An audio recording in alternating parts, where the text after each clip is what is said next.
Hello everyone, Seth Williams here from REtipster.com, and I've got some exciting news for you. There's a new person who just joined the REtipster team. First time ever that I've had like a formal, I don't know if I call it employee, but definitely like a full-time helper for the REtipster blog and the REtipster club, and really all the stuff that I've been trying to do for years now. I'm finally getting smart and bringing on some help. And the person I'm bringing on, his name is Jaren Barnes. Jaren, how's it going? Hey guys. Hey. I'm super excited to be here, man. Yeah. So Jaren and I have known each other for a couple years now. Actually longer than that, but we've actually been like talking, regularly for a couple years now. And Jaren has just, he's always sort of stuck out in my mind as somebody who is just very passionate about really everything he does. And he's been in the real estate game for a number of years now, both, working for Simple Wholesaling and BiggerPockets, and he's now coming on board here with me. He's also been in the land investing business for how long now, Jaren? I would probably say a year. Okay. Yeah. Well, a year and a half, maybe, yeah. Yeah, sure. And you can actually hear more of Jaren's story in episode number 10 of the REtipster podcast. I'll link to that beneath this video as well in case you want to hear more about that. But Jaren's just always impressed me as somebody who, is really on fire about what he does and really passionate. And I've read a lot of his blog posts and seen some of his videos, and he just makes really good content. He kind of has a mind that works well in that kind of realm, and I wanted to bring him on board. So, yeah, I think there's a lot that Jaren has to bring to the table. Going forward, Jaren is going to be most likely joining me on the podcast as a co-host. We're probably going to be seeing some YouTube videos from him. He'll be writing some blog posts, interacting in the forums and the Facebook group, doing a lot of stuff behind the scenes that you probably won't even be aware of, but he'll really just be helping me out, kind of being like a second version of myself out there, trying to deliver as much value to you guys as possible. So, yeah, anything you want to say, Jaren? Anything you want to talk about? Or? Well, I do have a little bit of a bone to pick with you. I was going to wait until we jumped on the podcast. Yeah. So ever since I started working with you, my wife can't stop talking about your dreamy eyes and how handsome you are. Wow. Well, that does happen a lot.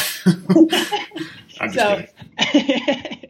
So I hope that I can be as engaging and as devilishly handsome as you are when it comes to producing content. And on a real note, guys, I think that this is a dream come true kind of situation for me. I really want to bring the most value that I can to you guys.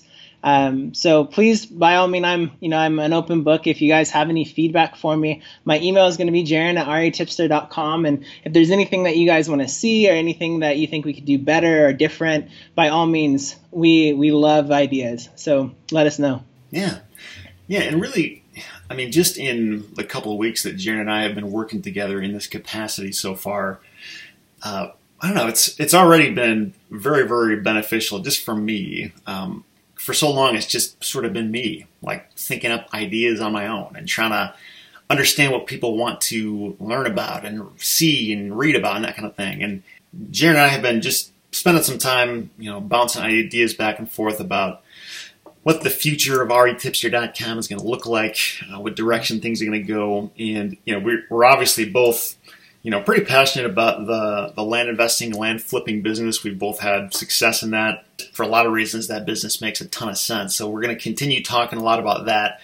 But even beyond that, for me personally, I don't know how you feel, Jaren, but for me, land flipping has sort of been like a means to an end. Like, it's not necessarily the end goal, but it's a very, very effective way of generating the cash to fund other things in my life. It's not like I love land just because I love dirt. It's because it's just, for me, it's the easiest way to find opportunity, and it's just fertile ground, no pun intended, to be able to upsize and buy more cash flow producing properties and that kind of thing. So even beyond the land investing world, like, what else do we want to talk about? Where else do we want to go with this? And I know I've talked a lot about various other things that I'm interested in and that I'm involved with, like rental properties. And, I think the idea of short-term rentals is just kind of fascinating. So I've talked a little bit about that, a little bit about real estate crowdfunding and that kind of thing. But, Jaren has other ideas, and we have a lot of things in common that we both find really fascinating in the world of real estate investing. Yeah. And what are some other things we sort of want to talk more about, Jaren? I think the things that we've really should hone in on are passive income, quote unquote, easy, if for lack of a better word, strategies that are out there. Because the truth is, this is what people want in real estate, right? Like, we want to be the guy that's sitting on a beach on his laptop while making millions and millions of dollars taking a nap, right? Like, that's what everybody wants. And the truth is, like, even though that's a pipe dream and that's not a reality, there are certain strategies that make that reality a lot more conducive than others. So, like, for example, being a private lender, nobody ever talks about that. But I mean, I know people that were making like 25% returns on their money just parking their money with us at Simple Wholesaling. I know, another incredible vehicle that nobody explores is the topic of like triple net investing or net investing, where you're the guy that puts a fund together and you buy a McDonald's, and you have your tenant is McDonald's for 30 years, and you're just collecting a massive check every month and you don't do anything for it. Yeah. Like, there's some cool things out there that we could really dive into to help people like create true investment opportunities to do whatever they want in life. You know? Absolutely. Yeah, I mean, I think there's a difference between owning 10, single family or residential properties versus owning 100 acres of farmland or 100 self-storage units. And kind of the key difference is, with the single family rental property, it's just kind of the conventional rental property everybody normally thinks about. There's lots of expenses and hassles and headaches that come with that. Like, you could be smooth sailing for a year, and then all of a sudden you just get slammed with, like, you gotta buy a new roof, gotta buy a new furnace. It just totally kills your cash flow for the whole year. Whereas with something like farmland, there's really none of that. And I think the trouble with something like that is it's pretty expensive. Like, it takes a lot of either partnerships or somebody else's cash to get into that, unless you're already independently wealthy. But once you get there, like, it's kind of hands off, and the money comes in whether or not you're doing anything. And, self-storage units, the reason I bring up that example, there's definitely still maintenance expenses and property management there, but it's a lot less. Like, you might have to replace roofs and doors and things like that, but that's kind of it. Like, there's not a whole lot beyond that. There's not toilets. There's not, people calling you at 3 a.m. And so I'm just kind of interested in getting into things that are, as close to truly passive as possible. Like, when people talk about, a normal rental property and call that passive income, like, it sort of is, but you can't get away from, paying somebody a lot for property management or covering a lot of very regular and expensive maintenance and upkeep items. So it's like, how do we make this simpler? Like, how do we drive more in that direction? Yeah, 100%. And I mean, and I think there's, even when we take like a conventional approach to, multifamily, right?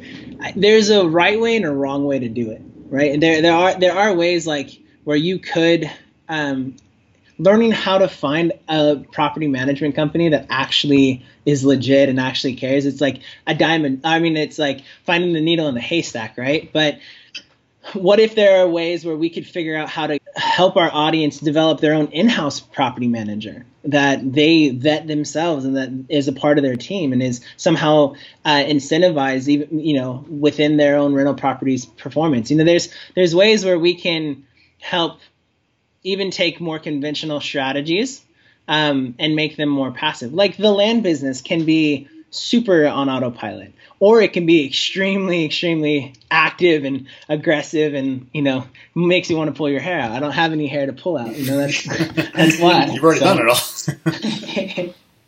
Yeah, absolutely. Yeah, and to me, like, that's sort of been the key part that land has always played in that, for me anyway, it's been like that vehicle that generates the cash so that I can then jump into these other things. So I think, that's kind of the direction we want to go, and that's what we'll be talking more about. So in other words, things like flipping houses, which is a very active type of real estate investing. It can certainly generate huge paychecks, but it's not really what we're after. We're not after creating a job for ourselves. We want to ultimately get to a place where the cash just kind of comes in, and whether or not we get out of bed in the morning, it's going to be there. I think that's kind of like the holy grail that a lot of people like to plug, but it's kind of hard to get there. And I think we want to talk about, like, how do you do that? Whether it's generating the cash so that you can own it free and clear, or partnering with the people who can help you get there. Like, what are the different mechanisms you can put into place so that it's feasible? So people who've known me from Simple Wholesaling are watching this. Like, even wholesaling, as good of a strategy as it is, it's not passive. Like, there's a big difference between a real estate business and a real estate investment. And I think what we're going to be able to bring to the table here in the next next couple months, next couple years, hopefully, if you keep me around. We can really hone in on helping people get started as real estate investors and not business owners. Yeah, absolutely. And for those of you who are listening and watching to this, or watching this and listening to this, let us know your thoughts. If you think this sounds good, if this is the kind of thing you're interested in as well, if there's something else, maybe like another vein we could travel down that kind of goes hand in hand with the passive real estate investing strategies, feel free to leave comments beneath this video or, on this blog post if you're watching this on the blog, and let us know your thoughts. We're definitely interested in that. But that's kind of what we're thinking. That's what we're both interested in. And it's kind of a trick with what the REtipster blog has grown into, because you sort of have to take a few things into account when we decide what to create content about. It's got to be things that we are excited about and on fire about and have some experience with. It's also got to be things that people want to hear about and are interested in. So your opinion definitely matters. But I don't know, is there anything else we should cover here, Jaren, as we introduce you to the audience? And yeah, the final thoughts for me is I'm super honored to be here. And I just, from the get-go, guys, I'm going to commit to giving you my best. If I come out with a blog post that sucks, let me know about it. I'll definitely take it down. If there's anything that I could do better, just let me know, because I really want to serve you guys. So I will definitely let you know if it sucks. In a nice way. On the podcast, right? Live. Yeah, publicly in front of everybody. Cool. Well, thanks, Jaren. I'm really happy to have you here. I'm excited to see what you have coming. And hopefully you guys will enjoy hearing and listening to him as well. So thanks for watching, and we'll be in touch. See you.